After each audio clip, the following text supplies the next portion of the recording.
Welcome, everyone, to today's Lunch Forum. I am Katrin Thorman, Policy Fellow at Center of the American Experiment. It is my great pleasure to introduce Candace Owens today. Candace has a background in executive training and worked at a private equity firm in Manhattan before exploding into the political world summer of 2017, gaining notoriety through her political vlog series on YouTube. After Kanye West tweeted out support for Candace on Twitter, Ms. Owens' profile has attracted national attention. She is currently the Director of Urban Engagement for Turning Point USA and a contributing writer for The Federalist.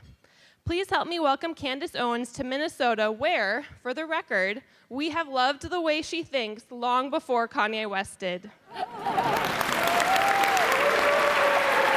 love that. Thank you, that was so sweet.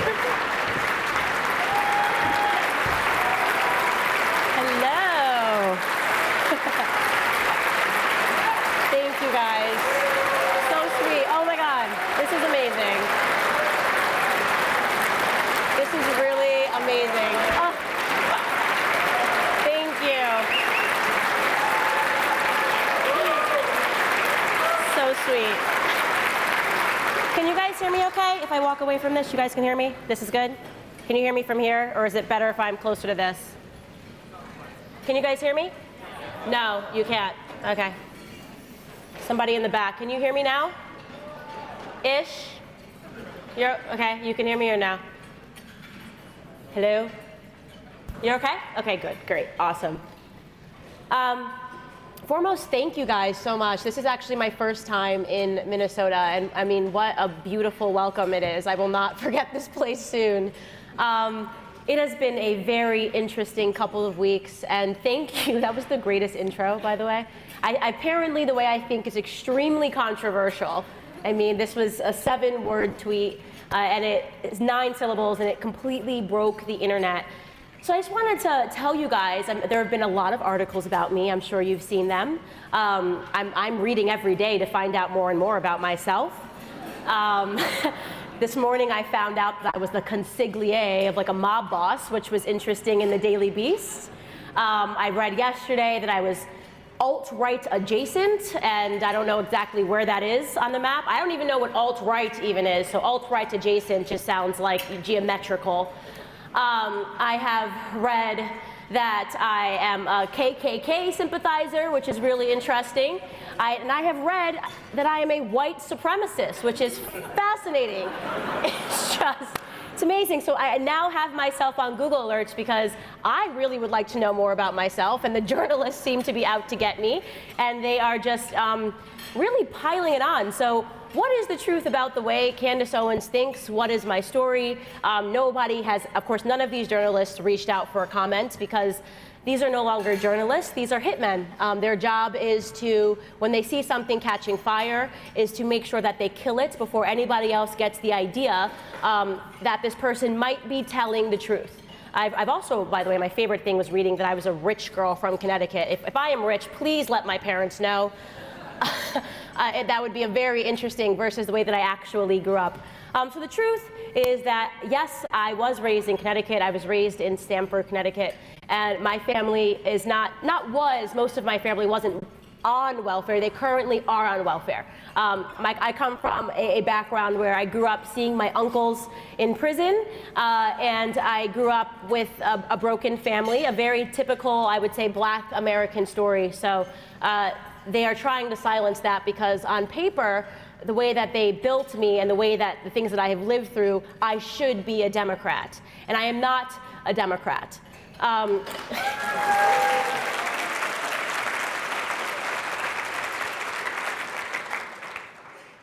What I like to say about the Black community in general is that if you show me a Black person, I can show you someone that is a conservative and just doesn't know it. The truth is that there's been a system built to make us think that we're liberals and Democrats, and I certainly fell victim to it myself my entire life. I thought that I must be a liberal and I must be a Democrat because that's what I learned growing up. And there are really 3 verticals that I've been able to define which contribute to this mentality. The first Vertical is your family. When you think about where you get your ideas from, it is, of course, your family. They are the first people that are telling you, mom and dad are saying yes or no, this is good, this is bad, sit down, don't jump up on the table. But what the left has done is that they've broken down the black family, okay? They did this in the 1960s via President LBJ and his Great Society Act. They created the welfare system, the welfare programs, which, if you guys don't know this, incentivize black women not to marry the father of their children. The government says, I will give you a bigger check if you don't marry him, which is quite interesting. So over time, if you guys didn't know this as well, the single motherhood rate in the black community has jumped 72% since the 1960s, which is abhorrent. It's terrifying to think that the majority, and all of my cousins, grow up without their fathers in the home. And if you want to disrupt an individual, the first thing that you have to do is disrupt that first vertical, which is family. The second vertical that I was able to identify was what happens when black children are growing up without a family unit? What happens if you grow up and you don't have your mom and your dad in the house to tell you what's right and what's wrong? You start to look to culture in the media to tell you yes or no, what's right and what's wrong. And that is why every few years you see that leftists and Democrats put up Jay-Z and Beyonce at every election cycle. They're throwing concerts because they have understood that we begin to idolize these people. We begin to idolize the music and we say, okay, well, if Beyonce says I'm with her, then of course I must be with her too. That is the thought process. The rappers and the singers become mom and dad, which is a huge problem and something that I understood had to be disrupted. If you guys want to know why a 7-word tweet broke the internet, it's because culture and politics are not supposed to mix in this way, especially when we're talking about with conservative ideas. The third vertical is, of course, education.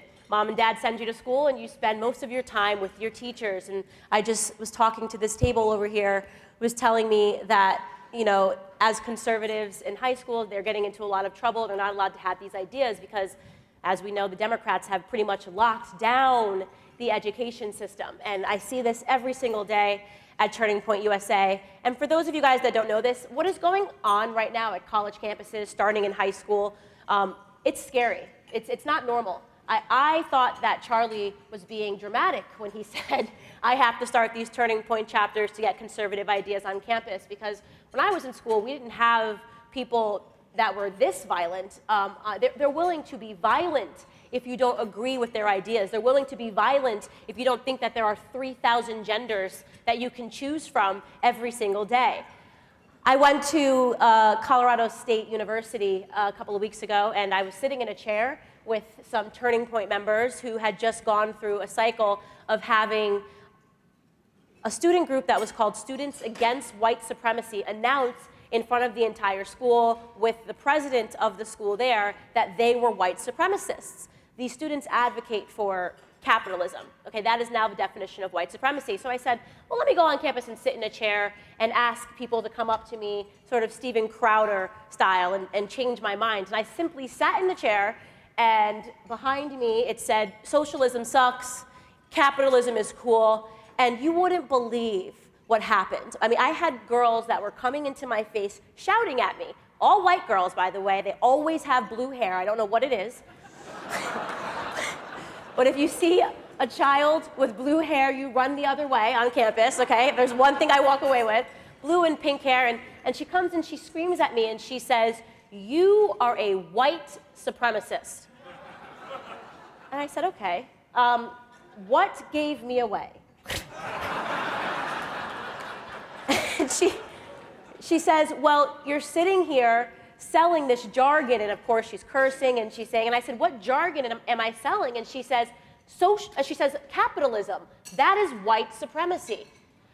That's a really scary place to be when capitalism and free markets are being considered white supremacy on campus, not only because she's saying it, but because she has professors that are backing her up. These students actually believe that socialism is the answer. They can't tell you why there are people fleeing from Venezuela to get to America. It makes absolutely no sense, but this is what you're sending your children to when you send them to these universities, is that there are children that have the right and the freedom to yell at them, to physically accost them in some circumstances, because they think that they should have the right to build businesses on their own. And when I understood this, my aha moment, people say, Candace, what turned you into conservatism? I always say that I wasn't exactly a liberal. I never had blue hair, okay? I never had pink hair. I was never shouting at people that talked about capitalism. But I did believe that because I was black, I must be a Democrat growing up. And I wasn't really paying attention to politics, which I think is the #1 problem facing the black community, is that when you're able to burden any group of individuals with so many problems, okay, when you're a single mother, the last thing you care about is politics. You don't really correlate the fact that all of the issues that you're having as a single mother can be related to political policies. You're just thinking, how am I going to feed all of these mouths in my home? So I looked up while Donald Trump was running for the president of the United States, and when he came down the escalator, I said in my head, as a sleepy liberal, as I like to refer to myself, oh no, this guy cannot be the president of the United States. There's absolutely no way. But that was it. I said no, I didn't really want to be president. And then what happened afterwards was amazing, because while I didn't think that he should be the president of the United States, the next day, all of a sudden, this guy who everybody loved was being called literally Hitler. You know, a KKK sympathizer, a racist, a sexist, a misogynist. At one point, they called him a rapist. I mean, they threw everything at him. And I said, wait a second, this isn't right.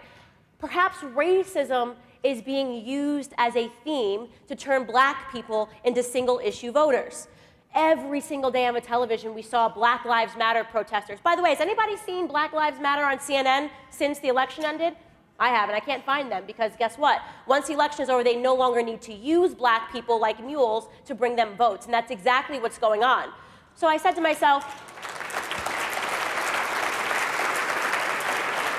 thank you. So I said to myself, the black community needs to understand this perspective. The black community needs to understand that nobody thinks that your lives matter. They think that your votes matter, okay? So every 4 years and every midterm election cycle, we're going to see these race issues drummed up to make sure that you vote according to how they want you to vote. And then afterwards, of course, nobody wants to talk to you anymore. I say all the time, but if Black Lives Matter, then you're going to have to explain to me why people are okay with Planned Parenthood, which murders 800 black babies every single day.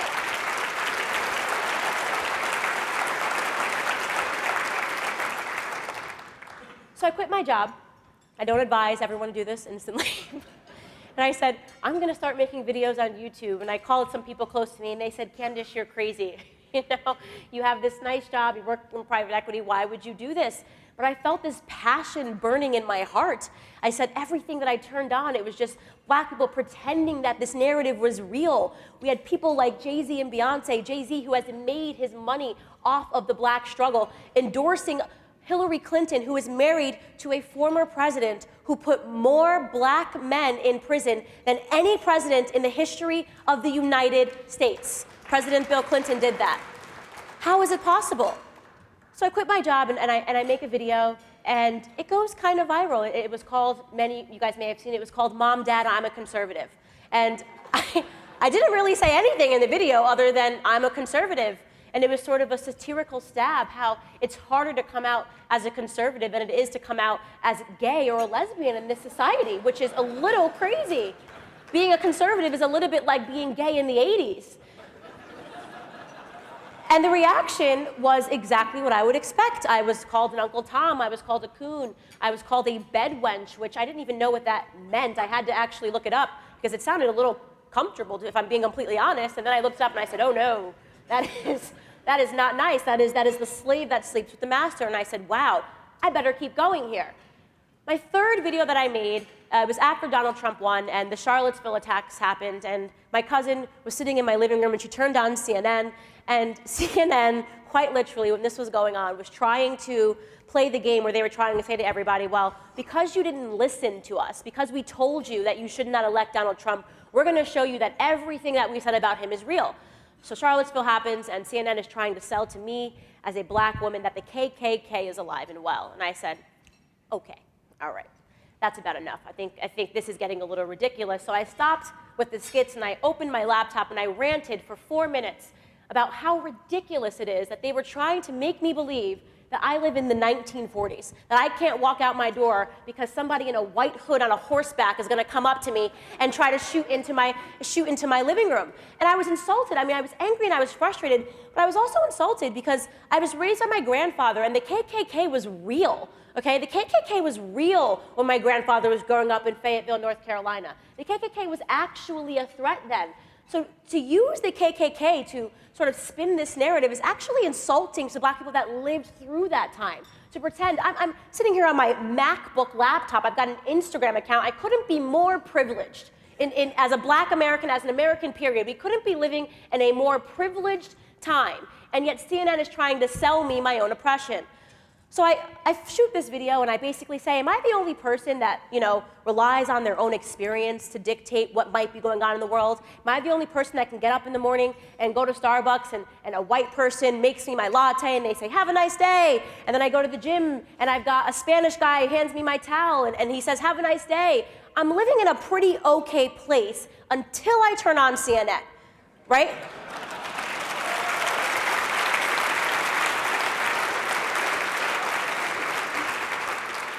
What happened next was really fascinating. So I turned off my laptop and I took a nap because naps are amazing and everyone should nap after they do anything. And the next thing I know, this video goes viral. And I'm not talking a little viral. I'm talking within 12 hours, it had 20 million views. Within the next week, it had 80 million views. And these views were not just in America. This video was dubbed in Portuguese, this video was dubbed in Spanish, and this video was dubbed in French. And it startled me. Because I understood that something was happening, and I thought that I was tapping at the doors of an American sentiment. I thought that I was realizing that all of us in America were being duped by our media. But you guys have to understand, this is a worldwide sentiment. People are starting to wake up and realize that something's just not right. The things that they are telling us, the media is no longer trying to tell us anything, they're trying to sell us something. And I said, oh my gosh, we might really have something here. And I would say that was really the turning point in my life. I was then invited, this was in October, I was then invited to do the Rubin Report. Do you guys know who Dave Rubin is? Some of you guys do?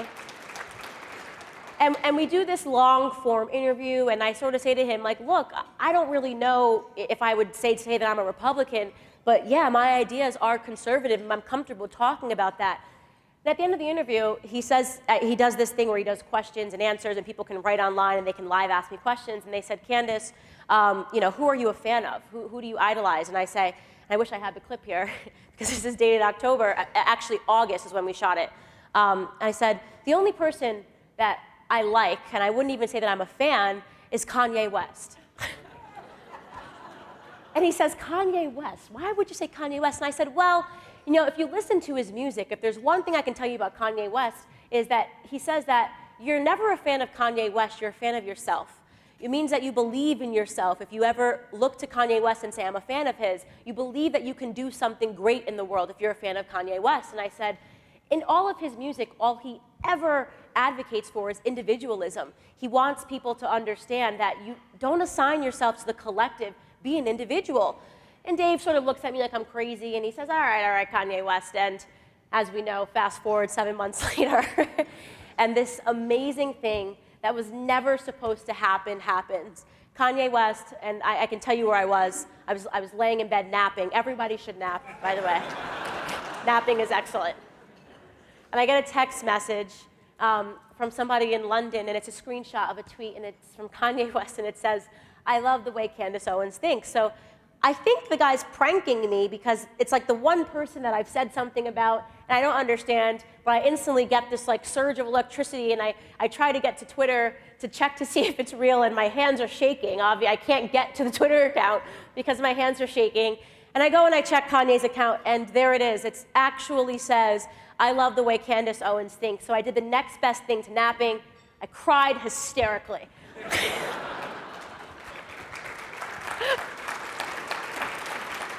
By the way, I never cry. I never, ever cry. And I just started crying hysterically because I think I immediately understood what was going to happen here. And I called Charlie Kirk, who you guys might know, obviously my boss, Turning Point USA, and I'm crying, and he's like, and he doesn't pick up, and I literally text him, you have to call me right now, Charlie. And he calls me back, and I start crying hysterically, and he thinks my entire family has been assassinated because I can't get out the words. And he's like, what's wrong? What's wrong? And I'm like, and he's like, what's going on? And I'm like, I can't get the words out. And I finally say to him, Kanye West just tweeted me. He goes on and he just goes, oh my God, something just happened here. I don't think people understand how significant this tweet is and why it's so important, and why conservatives and Republicans, we seem to have been losing in the past, is because the left has had a stranglehold on culture, okay? Kanye West is married to Kim Kardashian. You might not like Kim Kardashian, you might not believe in what she sells, but this is a woman that can go on the internet and say, I like this chapstick. And it sells out in 3 minutes, okay? Literally. This woman has a tremendous amount of power, and it's not just her. She has this entire family of Kardashians, and the richest one is actually the youngest, Kylie Jenner, who literally sells lip kits. In a matter of minutes, she can make them sell out worldwide. The left understood this model. The left understood something that Andrew Breitbart said a long time ago, which was that politics is really downstream from culture. The person that controls culture really does control politics. And they never were meant, culture was never meant to look at conservative politics. They made sure that they had a stranglehold on that. So we understood what we had there, and then subsequently the internet broke. I had no idea it was going to be an international news story within a couple of hours.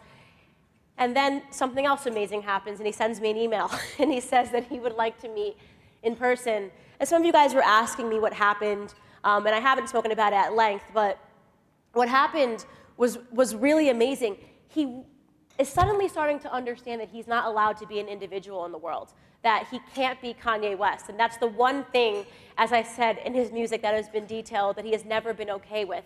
And he cares passionately. He always says, I got the feelings, but Candace got the facts. He doesn't exactly know, a lot about politics in the same way that I didn't know a lot about politics when I had this tremendous feeling that something had really gone amiss in the Black community. But he does understand that because he sent this tweet, within a couple of hours, they were running headlines saying that he needed to be hospitalized for a mental disorder. Which is really crazy that they were willing to say that he was having a bipolar episode, which is what some people were running because he wrote, I love the way Candace Owens thinks. He didn't even specify what he likes about what I think. I think a lot of things. If you follow my Twitter feed, I think Chick-fil-A should sell their chicken sandwiches beyond noon. And their chicken biscuits, he didn't even have to specify what it was that he enjoyed about what I thought. And they were willing to condemn him to a hospital ward.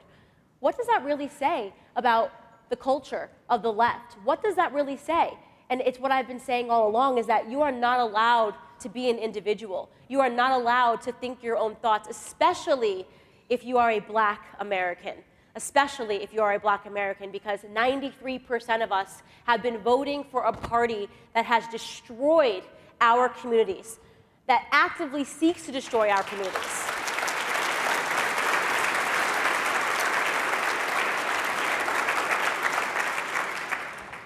The opportunity that we have here, not just as Black Americans, but as Americans, is something that I think we have never had in this country. We have an opportunity to unite, honestly. It sounds like it's left or right, it's Republican, it's Democrat, but at the end of the day, if we can start having these conversations, and if you're brave enough to go look into the comment sections of my Instagram posts, of my Facebook posts, is people are fighting, but they're also starting to think.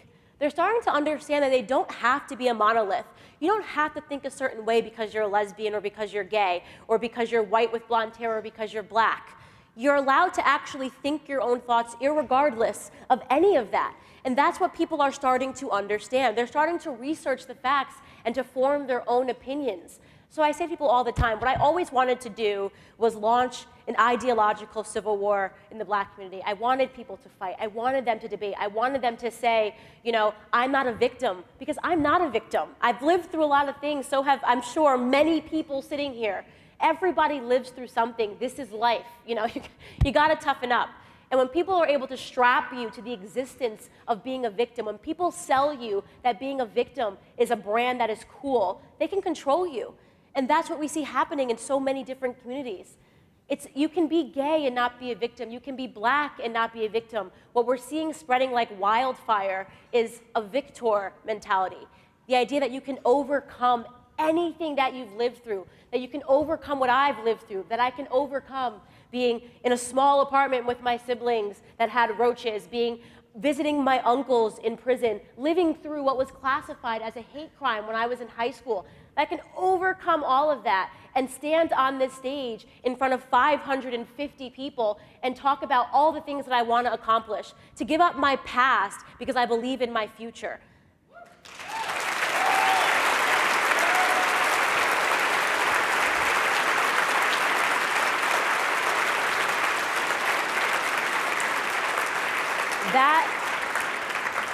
That is the American dream for people that forgot what that was about. That is the American dream, that you could come from a different country and speak a different language and have nothing but the clothes on your back, and you could become a billionaire. And that is something that we have given up to the government, that the government got bigger and the individual got smaller.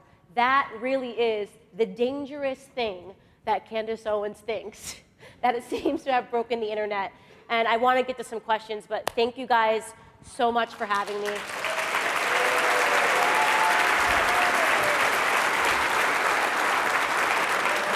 Do you want to pass this? Thank you so much. Yeah, you can stay up here. Okay, cool. Thank you, guys.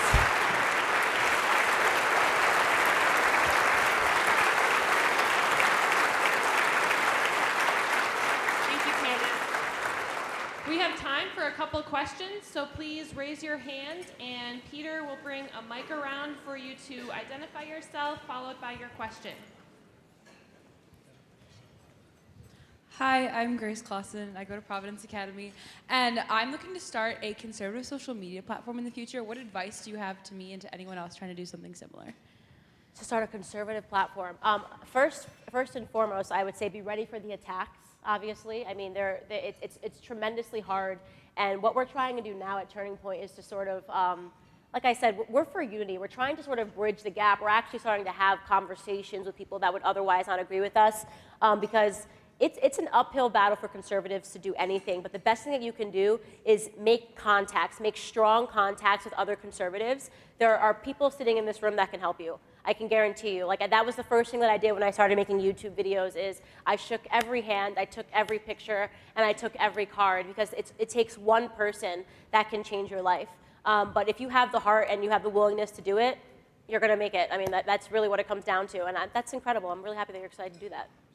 Get me involved. Who has the, oh, hi. I didn't realize you already had. Gary Heyer. Hi. I just want you to know that I just live streamed this, and my account on Twitter was locked. Yeah, I know. So. Wow. There it Yeah. is. That is insane. Wow. What was it locked for? What was Just out of nowhere. So I'm wondering, just in terms of tribalism, because I think tribalism is probably the single largest cause of suffering that we have, that people are attached to. What does my mom think? What does my dad think? What does Right. society think? What do my coworkers think, and all that? Looking out at a predominantly white audience here, you know, I'm not speaking for all white people, but you know, we have a sense of tribalism in our identity, and you know, looking at it in us versus them, right?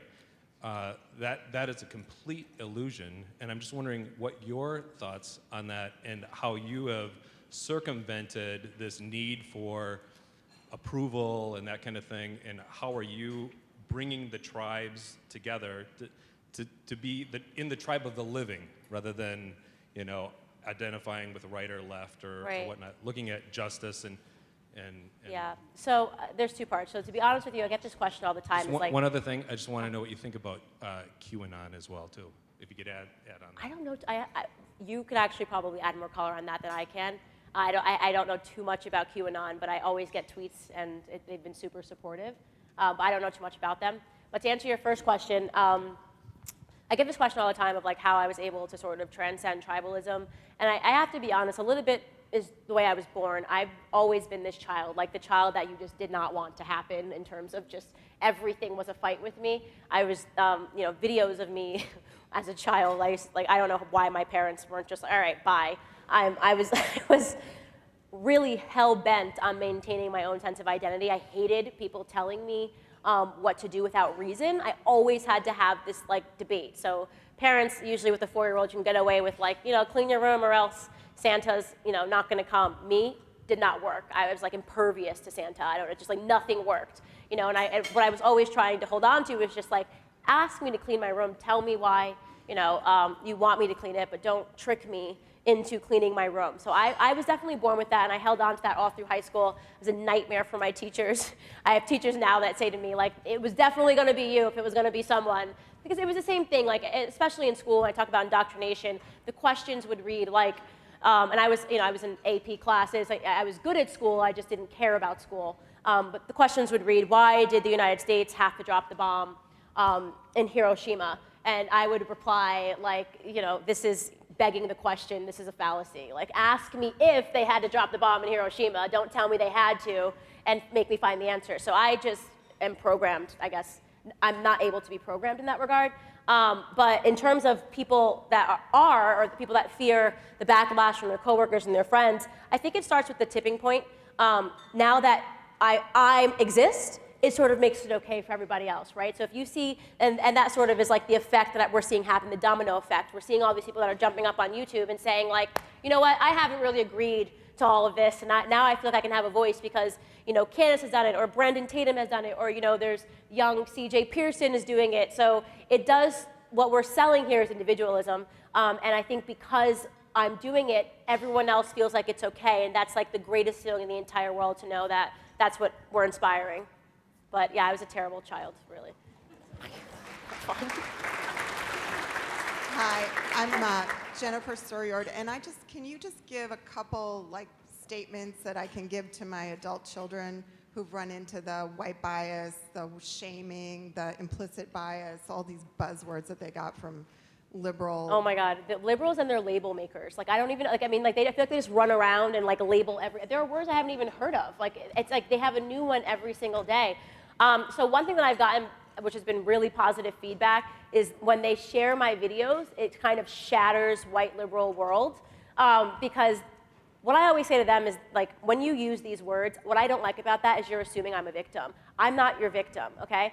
So if I'm a victim, allow me to say that, but there's something that's very, it's very pandering when somebody tells me, when I have these white students on campus who scream at me and tell me that, I had one girl say to me, what would your sister Angela Davis think?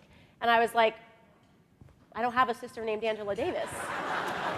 I literally thought she was talking about my sisters, I have a sister named Ashley, I have no sister named Angela that I know about. And she was basically saying to me that because a black woman had come before me and had these ideas about me being a victim, I had to subscribe to it. And I took a second to tell her, this is the very definition of racism, the thing that you claim to be fighting, right? Is you assuming that because of my skin color, I'm a victim, or that I have to subscribe.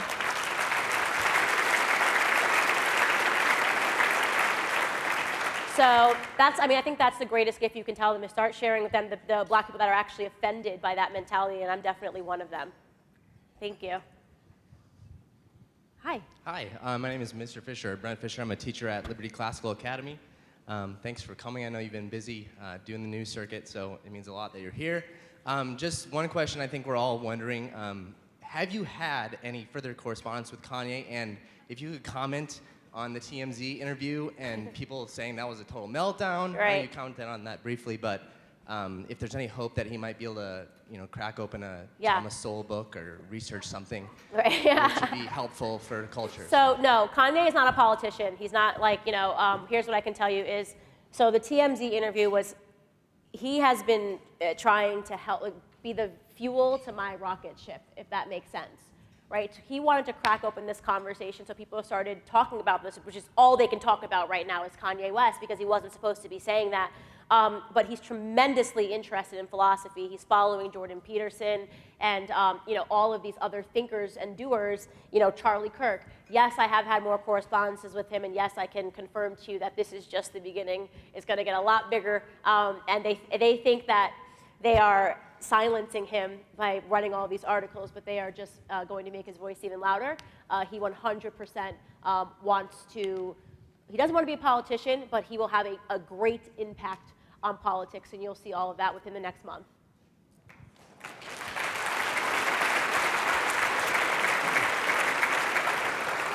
Hi. Hey, Candace, how you doing? I'm a Good. big fan of yours. Well, I'm a Christian YouTuber, conservative Christian YouTuber. I've been a conservative YouTuber for over 2 years. I was censored ever since they started censoring people. And I just want to say it is a great privilege and an honor just to have you here. Thank you. And so I'm Tori Slater, but I'm also known as Christian Deron. And I just want to just tell you, just to be here in this microcosm of insanity, living here in Minnesota, I'm going to tell you, I'm mentally vexed all the time. So Candace, my question is for you, since from one YouTuber to another YouTuber, I'm just wondering, after this, do you have 10 minutes for an interview for my channel? Oh, today? Yes. Yeah, yes, I can do that today, yes. I will do it.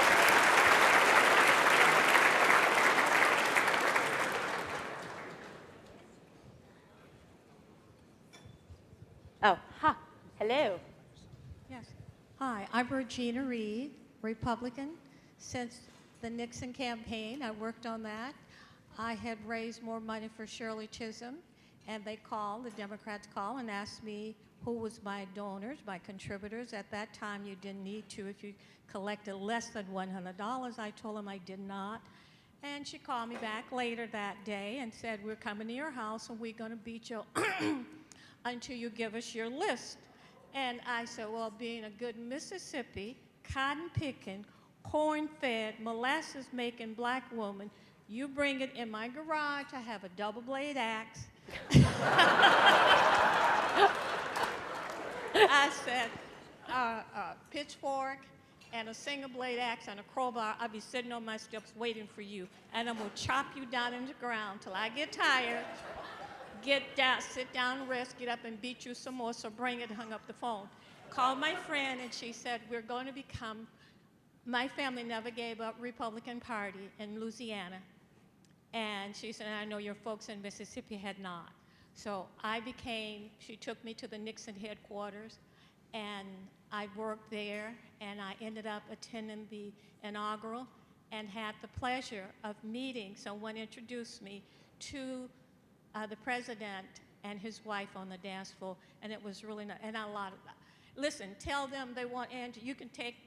I'll take you as my daughter, my granddaughter, whatever. I've been here since the beginning of time. So sweet. God bless you.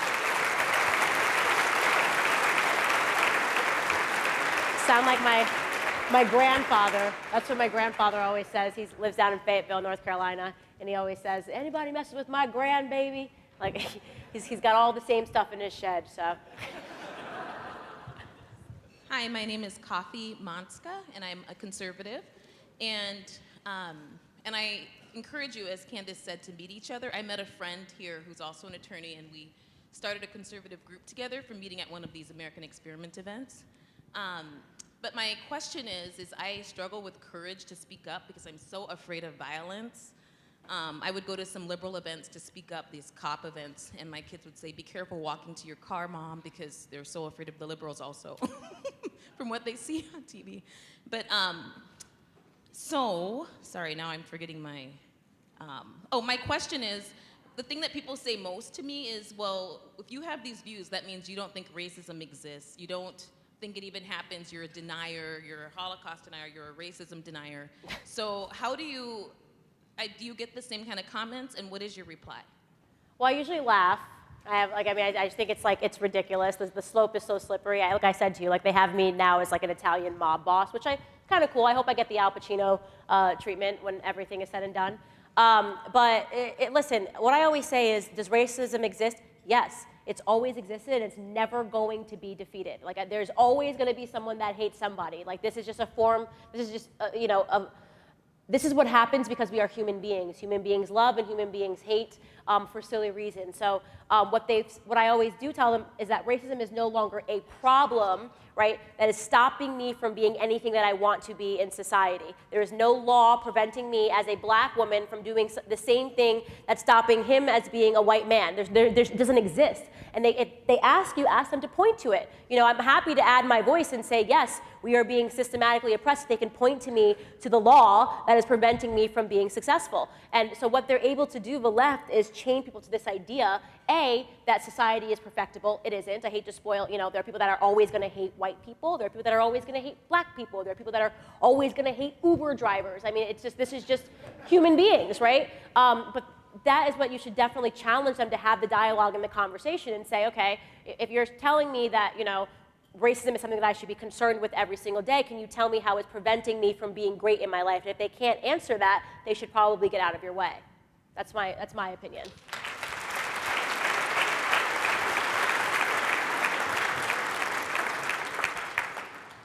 My name is Claire Christensen. I'm a senior at Providence Academy. I was wondering if you could give any advice to debating with people who fundamentally disagree with you. Yeah. Because I think a lot of this controversy isn't really going anywhere because people aren't willing to listen or accept that maybe their opinion isn't correct. Right. So debating is, I'm going to say two things. First thing is that I realize that it is very hard because some people don't want to debate because they know that they have no logics behind their emotions. So a lot of times when we descend on these campuses, we'll literally get like a group of protesters, like the Black Lives Matter video that went viral, and people were like, oh, you know, I shut them down, and was like, you know, kind of rude. What people don't see is that they were literally screaming the entire time, just saying like, F the police, talking over us. And when we said, everybody, you're welcome to come up with us and debate us, like we actually, if you disagree with us, come to the front of the line and we'll hand you a microphone so we can have this. They didn't do it. They literally wanted to sit there so they could just scream and shout and be emotional. So it's hard to debate, I think, because a lot of them understand that when pressed to do that, they're incapable of it because it's all emotions and very little fact or logic.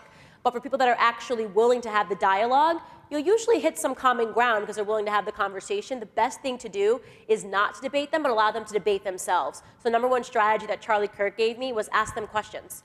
They ask a question, let them keep walking themselves forward. So I had a girl get up and she said, you know, I think, you know, Milo Yiannopoulos is a white supremacist. And I said, oh, okay, what is the definition of white supremacy? She stopped, well, okay, because Milo, I mean, tons of things that I disagree with that he does and has said, but the idea that he's a white supremacist, he's married to a black man. It's like, I mean, it's really a little ludicrous to call someone who's married to a black man a white supremacist. And she couldn't do it. So I just kept asking her questions, and in the end, she wanted to stop because she couldn't answer her own questions. So the best debate strategy is to ask them to sort of explain themselves, and they always fall into a trap because there's very little logic there. You're welcome.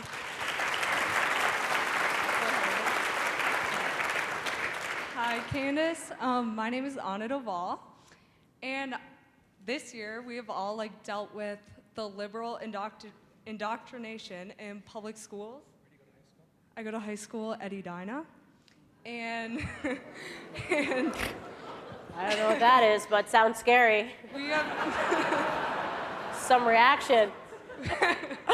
We've been told to apologize for being conservative by teachers.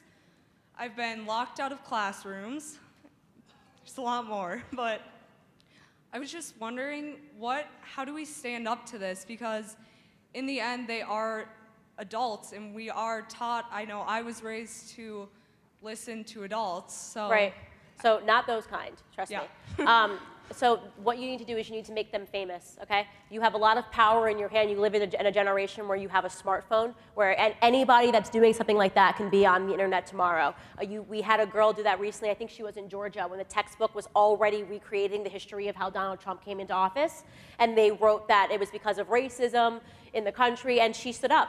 I think her mother, she recorded what the teacher was saying in class, and it went viral. What you have to understand is this is bubbling at the surface. This is not a time where they can get away with that, okay?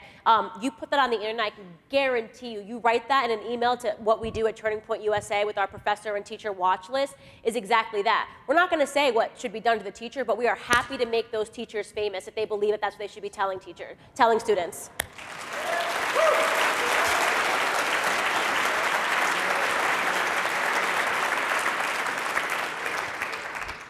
Hi, my name is Will Knopic. I go to Edina High School as well. Ooh. I was wondering if I could get your opinion on Scott Adams and his thoughts.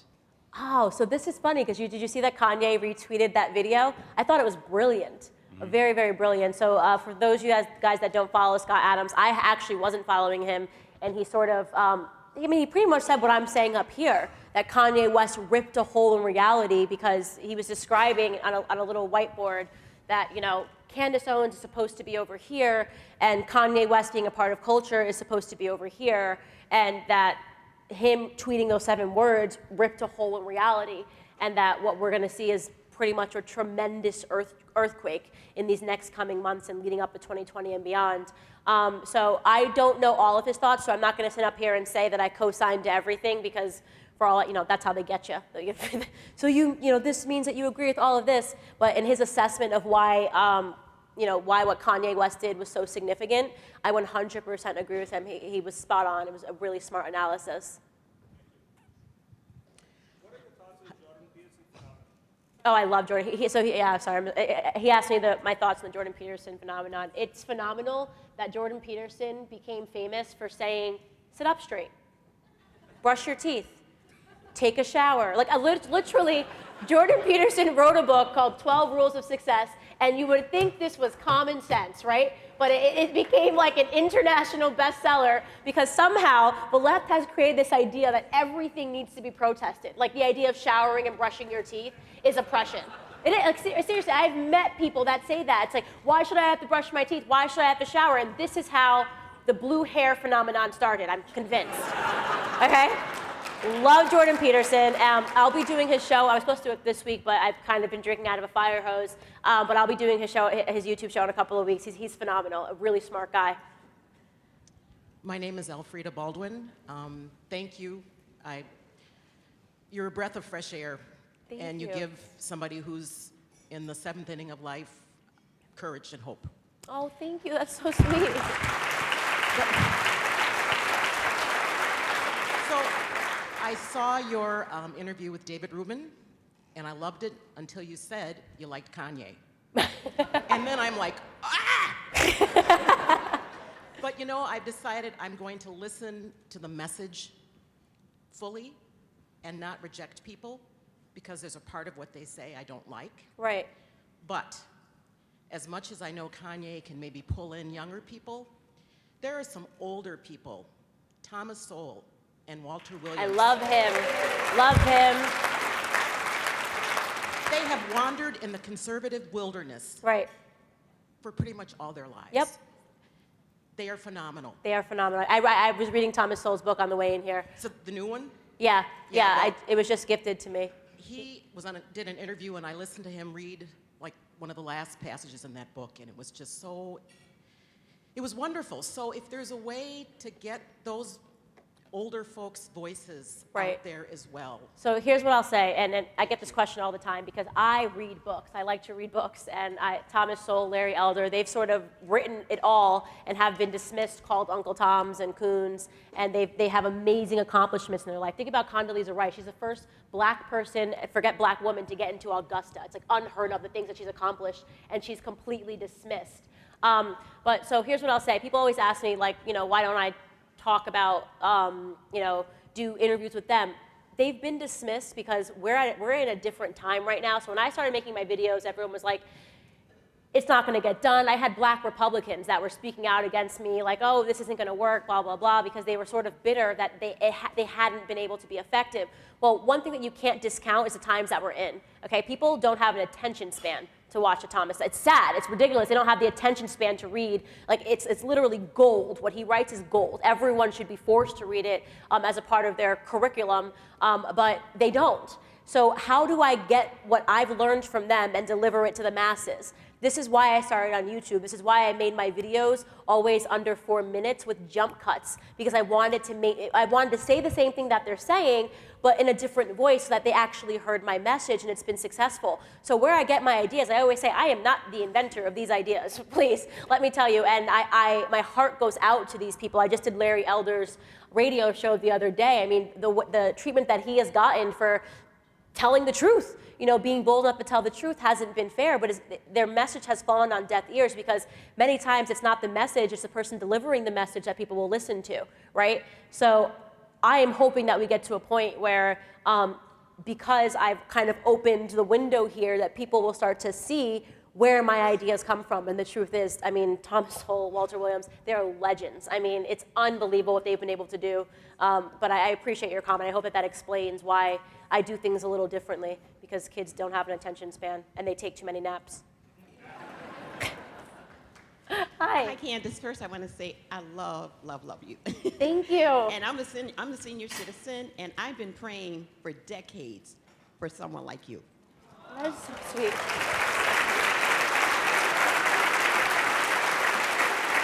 Thank you. But one thing I want to say is that in this room right now, there's not many black faces, and the majority of them that are here probably are conservative. And so I don't want us to leave today and not see each other again. So I think while we're here, we need to connect. We need to connect. Do not leave this room unless we connect. Because I'm very outspoken. I'm not afraid. I've had people that don't even know me attack me, and I attack back. So I am not afraid. I'm not mean-spirited or anything like that, and I try to use facts. I don't work on emotion. I work on facts. Exactly. So all the black people that are here, I'm over here at table. Come on over. I love it. We're not excluding anybody, but you know what I'm saying? So sweet. I love it.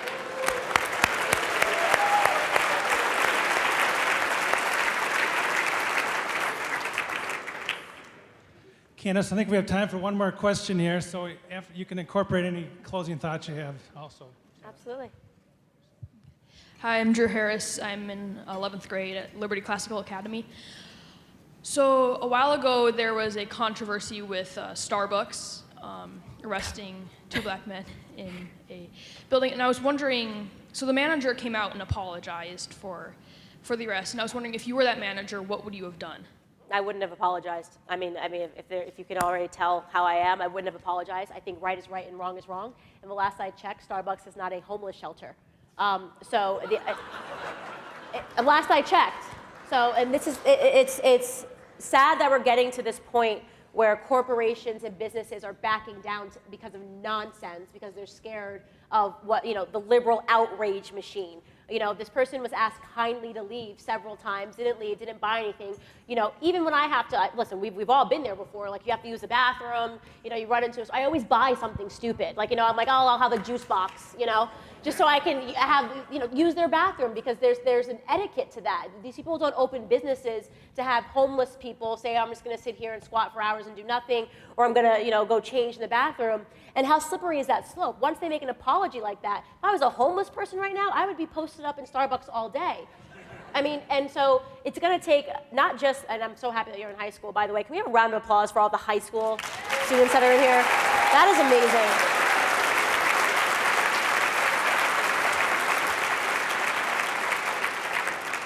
But it isn't just the black community that needs new leaders. We need stronger business leaders to set the tone for what is acceptable behavior and what is not acceptable behavior across the board, okay? They should not have gotten an apology. They should have gotten no exposure. They shouldn't have been on CNN acting like they were victims of oppression. These were people, regardless of their skin color, that acted badly and had to deal with the consequences after. So no, I would not have apologized to them whatsoever.